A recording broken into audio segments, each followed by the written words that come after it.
Hi, bali gusto kong share sa inyo ito, no?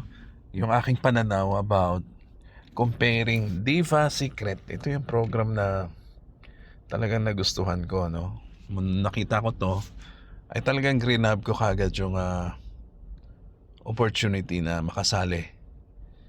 Bali, walang nagpumilit sa akin dito, walang nag-recruit.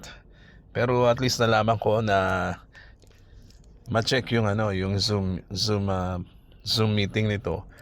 Kahit walang nagyaya sa akin ay talaga naman na nagmadali ako nag-join, okay? So, maganda na 'yung nauuna, 'di ba? Dito sa ating parte ng Philippines sa Metro Manila ay kumbaga tayo 'yung mga una dito. So ito ay explain ko lang dito sa aking pananaw, no? Dito sa tagal ko na nagne-network marketing. Okay, so ang Diva Secret kumpara natin sa mga other companies na nasalihan na natin dati. Okay, ang dali. Makitang-kita nyo na kagad ang malaking diferensya nito. Unahin natin unahin natin yung other companies, no? Ano bang pagkakaiba nito? O sa other companies with subscription, ayan yung usong-uso, no? Ginagaya nila. Maganda raw ang subscription-based model ng network marketing. Tingnan natin kung maganda ha, kasi uso yan eh. Yung mga other companies, yan ang ginagawa, subscription.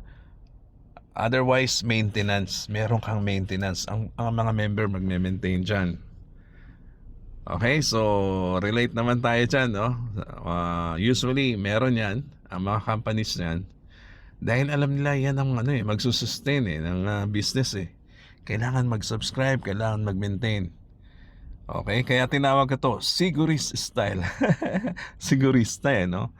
Hindi malulugi ang company dyan. Talagang matatag ang magiging company na merong subscription o maintenance. Tignan nyo na lang yung mga telco, no? Yung mga Globe, yung mga Smart, yung mga Meralco, 'di ba subscription din 'yan. Napakatatag na company, no? Talagang maganda, as in maganda. So, sa network marketing ba maganda 'yan? Ewan ko ha. Tignan nyo. Ang ganitong style ng model ng ng business sa network marketing, hindi nga malulugi ang company, pero ikaw ba malulugi? Okay, nare-relate mo ba? So, pagdating dito sa ganito, sinasabi ko, ang company hindi malulugi, pero ang member maaring malugi dito o maaring matalo. O bakit kamo? Tingnan mo unang-una, may buwanang bayad para manatili sa system. O pag hindi ka nagbayad, simple lang, pag hindi ka nakabayad, tiwalag ka na, wala ka na. Okay?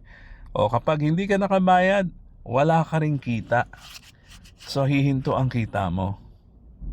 At mawawala rin, bababa yung rank mo. Kunwari, nangyari na sa amin yan eh.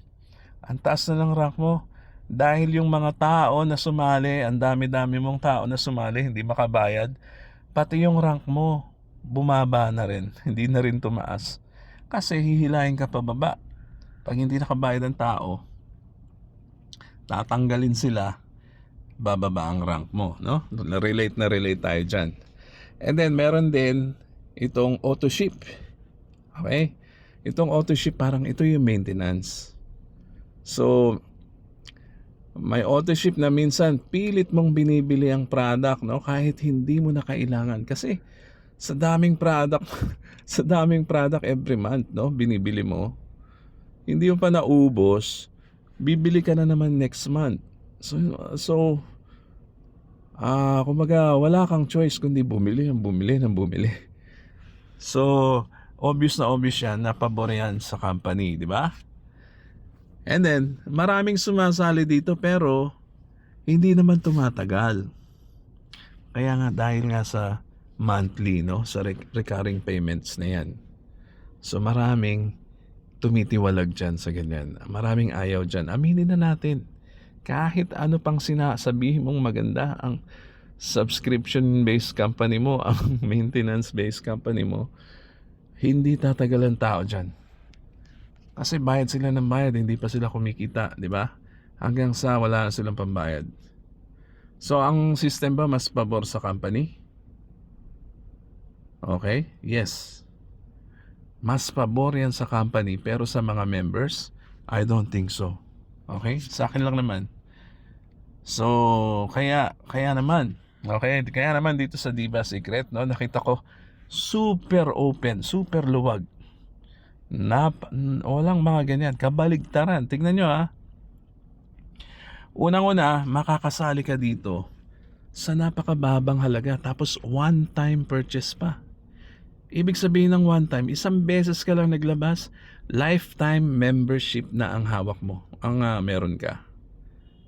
Diyan pa lang, kita mo na kagad, di ba? Ibig sabihin, wala ka nang iisipin monthly, no? Kaya tinatawag ko itong freedom style. Dito, ikaw ang panalo. Ikaw ang panalo, no? Dahil ang mga tao ang kusang lalapit sa'yo. Bakit sila lalapit? Kasi napakaganda ng product. Tapos wala, one-time purchase pa. Lifetime membership pa. Kaya andali, super dali nito gawin, sabi sa inyo. Oo, isa-isahin natin. Isang beses ka lang bibili ng produkto, wala ng monthly fees. Okay? Linaw naman yan, no? So, ang company kasi, pagkabilib yan sa produkto nila na maganda, no? Kadalasan naman lahat sabihin nila, maganda ang product namin, super quality. O kung ganun pala, bakit mo pipilitin sila purchase monthly, di ba? Unlike dito sa Diva, believe sila sa product nila. Kaya hindi nila kailangan pilitin ng tao bumili. Ang tao ang kusang lalapit at bibili ng produkto sa iyo. Okay? At saka maganda pa, kahit hindi bumili ang tao, kahit wala pang pambili, hindi siya mawawala sa system, no? Mananatili kang active at eligible kumita dito sa programa ng Diva. Super luwag, no? Saan ka nakakita ng ganyan? 2 pa lang checks yan, no? Ang nababasa ko, panalo na, no? Ito pangatlo, walang pressure, okay? Walang pressure kasi nga walang maintenance, walang pressure, hindi mo kailangan maghabol ng bayarin buwan-buwan. Imagine, no? Ang laking burden yan, yung magdagdag ka ng buwan-buwan na dagdag bayad, no? Ang dami mo nang binabayarang bills, tapos sasali ka sa program na magbabayad ka pa monthly. Okay? So dito wala nun, no? Okay, ito mas madali itong i-refer dahil hindi takot ang mga tao sa recurring payments. Totoo naman, napakadali nito dahil hindi naman sila matatali, no? Walang subscription, walang maintenance, no? Super ganda. And then, kaya ito sinasabing long-term income, no? Kahit isang beses lang sumali ang member mo, tuloy-tuloy pa rin ang kita. O bakit tuloy-tuloy pa rin ang kita? Kasi walang matatanggal. Wala nang reason ang tao mag-quit. Hindi sila tatanggalin ng company. Wala nang reason.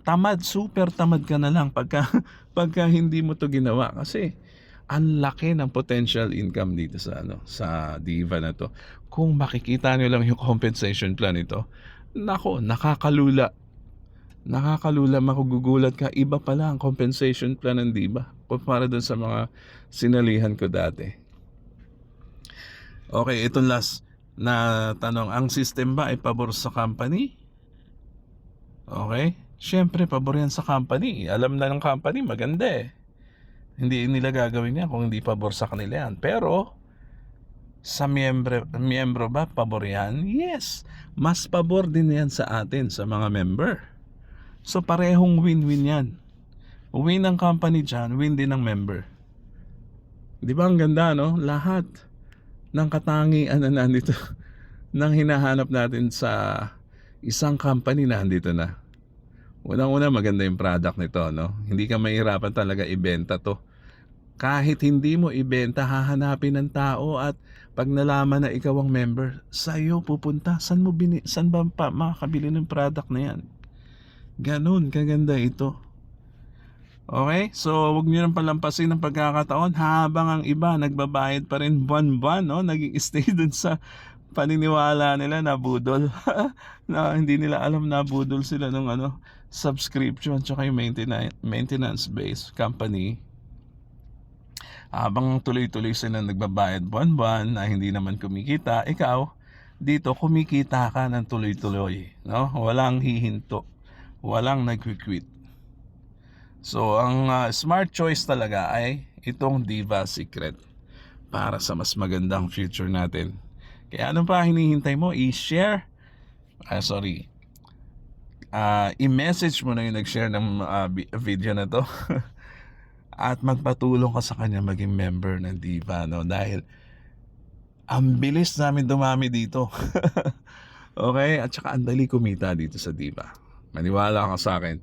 Yan ang aking pananaw dito sa bagong company na to na aking sinalihan. Ito nga yung Diva Secret kumpara sa mga company na sinalihan ko in the past. Okay? Oh, by the way, paano mo naman nasisiguro na tama yung pinagsasabi mo? Gaano ka na ba katagal sa network marketing? By the way, ang experience ko dyan sa network marketing ay super tagal na.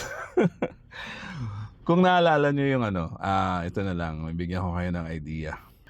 Alam nyo ba na si Chinkitan dati ay dyan din nag-start sa network marketing? And then nagkataon, meron kaming common friends na Chinoy din na friend ko at friend nila Chinkitan. Inintroduce nila ako kay Chinkitan na ito ang leader natin. Dito tayo susunod. Ito magtuturo sa atin sa network marketing. Ang tagal na nun si Chinkitan Valley ang leader noon at siya ang top earner ng company. So yan, bali yan yung mga sinaunang experience ko sa network marketing companies na sinalihan. At siguro naman dahil dyan sa mga experiences na yan ay ma-justify ko na tama naman siguro yung aking opinion dito sa aking ginawang short script na to. Okay? So ito po si Edgy Garcia at maraming salamat sa inyong pakikinig, panonood at mag-subscribe na rin kayo sa channel ko. Thank you.